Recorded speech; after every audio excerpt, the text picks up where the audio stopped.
if we do believe in a God who is genuine, unconditional love, then why would that change on Judgment Day?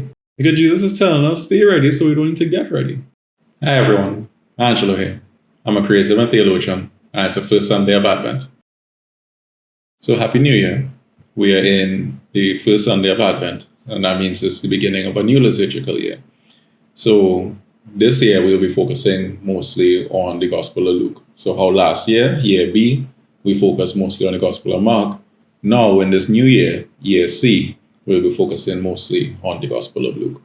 And in today's reading here, we are in Luke 21, so chapter 21 of Luke. But this reading is very similar from the reading 2 weekends ago in Mark. So we have Jesus saying, in the cosmos there will be signs. You look to the sun and the moon, and even when you look on the earth, you will see the nations in agony. And we look to the clouds, and then we will see one like the Son of Man coming. And he's saying too, you gotta watch yourself, because if you don't, you will be so distracted and you will lose heart, with things like debauchery and drunkenness. If you so study the pressures of life, you will lose heart altogether. So stay awake, because you don't know when that moment is that Christ will come again, essentially. So I want to start this reflection with a question. And it might seem like a bit of a silly question. It might seem kind of childish. But when last you gaze into the sky, it's like how Jesus is saying in this story, to look to the sun and the moon and the clouds. When last have you just taken a moment to stop and stare into the sky? Because, do you remember when, as children, we used to do that back when our imaginations were so big and our bodies were so small? Unfortunately, so many times growing up, we get caught up with the stressors and the pressures of life. And we get so caught up that we end up forgetting about one of the best gifts that God would have given to us, which was that vast and that infinite imagination. The same imagination of God is in all of us too. Even when we observe children now too, and when you really listen to what they're saying, it might seem so trivial and it might seem so chaotic at the same time. But I feel like children and their imagination could remind us about the depth of God's graciousness, all in one conversation. The thing is, though, I'm not sure how much of this conversation that Jesus is having is a nice one, necessarily. It sounds quite menacing, if we're honest. But he referenced things that was available to most people, and he brought God's message to life through that. And this was at the climax of his public ministry, because as you would know, we are in chapter 21 of Luke, so this is coming on to the end. But as we know, Christianity makes us rethink things. Christianity would often turn things on its head. We see things that are above as below, and we see things that are below as above, and we pray for things to be on earth as it is in heaven. So, for example, this reading is at the end of Jesus' public ministry, right? Yet today is the first Sunday of the year. So it's like end and beginning merged into one. And of course, this reading is very second coming vibes. And the word we would use in Christianity to refer to the second coming is, I hope this is how you pronounce it, but parousia. And as to what the parousia means in an actual sense, who's to say? But like Jesus reminded us in that similar reading from a couple of weeks back, no one but the Father knows, and no one but the Father knows the moment at that. So some people will say it is when we encounter Christ personally during the course of our lives. Some will say it's at the moment of our death. And still, others would say that it is a literal moment where we see Jesus actually coming in the clouds. But for me personally, I mean, I lean mostly toward the idea that Christ is coming during the course of our lives. And I don't mean just those moments of raw encounter with the divine, necessary as those are, but really all we need is one of those, and it changes our life forever. But more than those life-changing moments, I feel like creation is so filled with God's Spirit that when we are able to see the extraordinary in the ordinary, we realize that Christ is continuously coming in our lives. Either which way, though, I feel like the idea of Christ coming again, and presumably a judgment day happening, I would assume, around the same time. I mean, I know we often talk about that day and the second coming as something to be feared. I mean, we know the scripture verse we often quote, right? Work out your salvation with fear and trembling. So, similar to how Jesus is saying here, it sounds quite menacing. But I don't know, I just feel like it's less about something to be feared and more about something to look forward to. At least for me, when I contemplate my belief in God, that's how I feel, especially given this line in particular where Christ is saying here, when these things begin to take place, stand erect, hold your heads high, because your liberation is near at hand. So what I mean is that if we do believe in a God who is genuine, unconditional love, then why would I change on Judgment Day? I mean, the only plausible reason I can see that we'll be so afraid of this moment is because we hold on to the idea that salvation is something that can be earned. We hold on to this idea that God's love can be bought. And I mean, I don't think it's fair necessarily to blame anybody for that, especially given how we are with all this Christian language.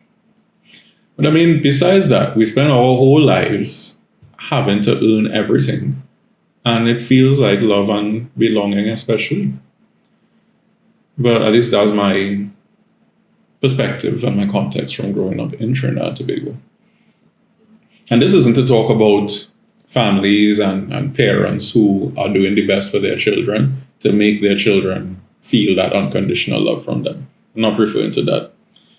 But the entire system, it feels like, is very much stacked against teaching unconditional love. So it's like we raise our children in these school systems where they are ranked and praised and or shamed accordingly. And from a very early age, they learn that they need to be the best instead of their best. And they learn that only being the best is good enough. So to quote one of my formers recently, she was like, she most likely quoting a song, right? But I was having a conversation with them about this whole idea of being ranked first and second and third, because they're always so curious who is at the top of the class. And I'm like, why does this matter to you all? And at one point, one of them was like, being second is just being the first to lose, And I mean, so many went on to agree with us, so much of the other girls. So it's like we raise these children in these stifling systems. And then we continue to segregate them more and more as they grow into adults by putting more dignity on some work more than others. To the point where society now is very much, it feels like it's based on rank and privilege. And the higher you believe you rank is the more you believe that you belong. And that's just a surface level, because of course we could take that deeper, and so many people feel like they don't belong. But as humans being, it is an innate feeling in us to want to belong. I mean, it's instinctual, it's all for survival too. But what Christ is offering us here in this reading is true belonging. And this is why he can say that even though the sky is falling, don't bow, but lift your head, because liberation is here. And that's what Advent is about ultimately. Our expectant and hopeful waiting for Christ. I mean, this whole season is about hopeful waiting. A waiting with an expectation of good in all the suffering. A waiting that parents come to know so well when they take care of children in their care from the moment of conception. So we have to stay woke, as the young people would say. Because Jesus is telling us, stay ready so we don't need to get ready. And the way we stay ready is by taking a step back and really working on that divine relationship. And I mean, 5 minutes a day in prayer or meditative silence can do wonders. Last point, because I know this video done going on kind of long. What Jesus is describing here is a world that I feel like we could parallel today easily. Like we can see the parallel between what he's describing here and what we experience currently, what we see currently. So besides all the disasters that are taking place because of anthropogenic climate change, we are living in a world where it feels like our mental health is at an all-time low. And I mean, who could blame us? All this trouble in the world could feel super overwhelming. And it's not like COVID did anything to help the situation either. So for all mental health workers and for all people working on mental health, I say big up to you in a real and genuine way. Because if it wasn't for you, God knows where we would be. And while I am by no means a mental health professional, as a person that I'm involved in ministry, I do understand how care for people's mental health plays a major role in what we do. And I'm convinced that no matter what area you are involved in church, we have all encountered moments where our mental health awareness could have been better. And I remember being green on the scene too.